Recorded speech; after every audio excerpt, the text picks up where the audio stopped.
This audio reading is from the book Teachings of Nature in the Kingdom of Grace by Charles Spurgeon. Our selected reading is Supposing Him to be the Gardener, John chapter 20, verse 15. I was sitting in a very lovely garden, in the midst of all kinds of flowers which were blooming in delightful abundance all around. Screening myself from the heat of the sun under the overhanging boughs of an olive, I cast my eyes upon palms and bananas, roses and camellias, oranges and aloes, lavender and heliotrope. The garden was full of colour and beauty, perfume and fruitfulness. Surely the gardener, whoever he might be, who had framed and fashioned and kept in order that lovely spot, deserved great commendation. So I thought, and then it came to me to meditate upon the Church of God as a garden, and to suppose the Lord Jesus to be the gardener, and then to think of what would most assuredly happen if it was so. Supposing him to be the gardener, my mind conceived of a paradise where all sweet things flourish, and all evil things are rooted up. The wonder is that there should be a church at all in the world, that there should be a garden blooming in the midst of this sterile waste.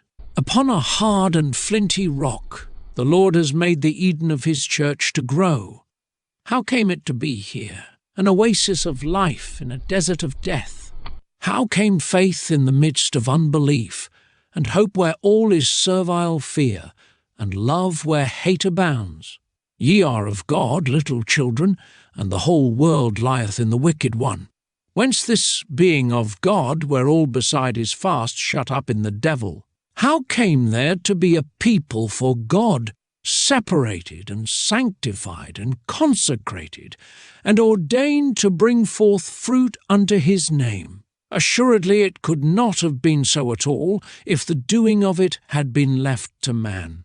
We understand its existence, supposing him to be the gardener, but nothing else can account for it. He can cause the fir tree to flourish instead of the thorn, and the myrtle instead of the briar, but no one else can accomplish such a change. The garden in which I sat was made on the bare face of the rock, and almost all the earth of which its terraces were composed had been brought up there from the shore below by hard labour. And so upon the rock a soil had been created.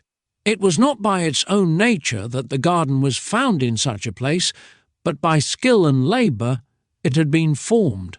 Even so the Church of God has had to be constructed by the Lord Jesus, who is the author as well as the perfecter of his garden. Painfully, with wounded hands, has he built each terrace, and fashioned each bed, and planted each plant.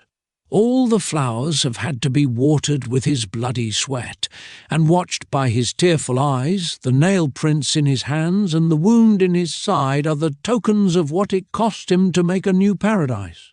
He has given his life for the life of every plant that is in the garden, and not one of them had been there on any other theory than supposing him to be the gardener. Besides, there is another wonder. How comes the Church of God to flourish in such a clime? This present evil world is very uncongenial to the growth of grace, and the Church is not able by herself alone to resist the evil influences which surround her. The Church contains within itself elements which tend to its own disorder and destruction if left alone, even as the garden has present in its soil all the germs of a tangled thicket of weeds. The best church that ever Christ had on earth would within a few years apostatize from the truth if deserted by the Spirit of God. The world never helps the church, it is all in arms against it. There is nothing in the world's air or soil that can fertilize the church even to the least degree. How is it, then, that notwithstanding all this the church is a fair garden unto God, and there are sweet spices grown in its beds, and lovely flowers are gathered by the divine hand from its borders? The continuance and prosperity of the church can only be accounted for by supposing him to be the gardener. Almighty strength is put to the otherwise impossible work of sustaining a holy people among men, Almighty wisdom exercises itself upon this otherwise insuperable difficulty. Hear ye the word of the Lord, and learn hence the reason for the growth of his church below. I, the Lord, do keep it. I will water it every moment, lest any hurt it. I will keep it night and day. That is the reason for the existence of a spiritual people still in the midst of a godless and perverse generation. This is the reason for an election of grace in the midst of surrounding vice and worldliness and unbelief. Supposing him to be the gardener, I can see why there should be fruitfulness and beauty and sweetness even in the centre of the wilderness of sin. Another mystery is also cleared up by this supposition. The wonder is that ever you and I should have been placed among the plants of the Lord. Why are we allowed to grow in the garden of his grace? Why me, Lord? Why me? How is it that we have been kept there and borne with in our barrenness, when he might long ago have said, "Cut it down, why cumbereth it the ground"? Who else would have borne with such waywardness as ours? Who could have manifested such infinite patience? Who could have tended us with such care? And when the care was so ill rewarded, who would have renewed it so long from day to day, and persisted in designs of boundless love? Who could have done more for his vineyard? Who could or would have done so much? Any mere man would have repented of his good intent, provoked by our ingratitude.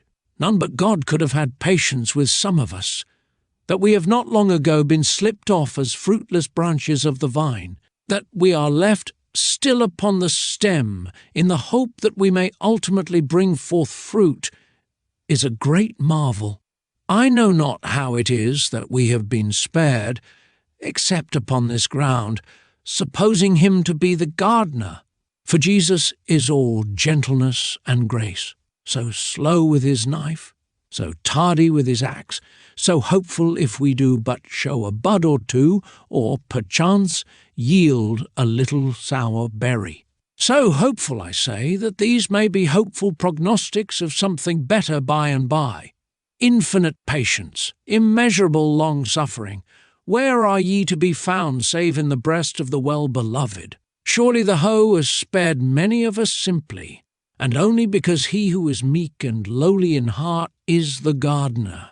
This concludes our reading. Thank you for listening.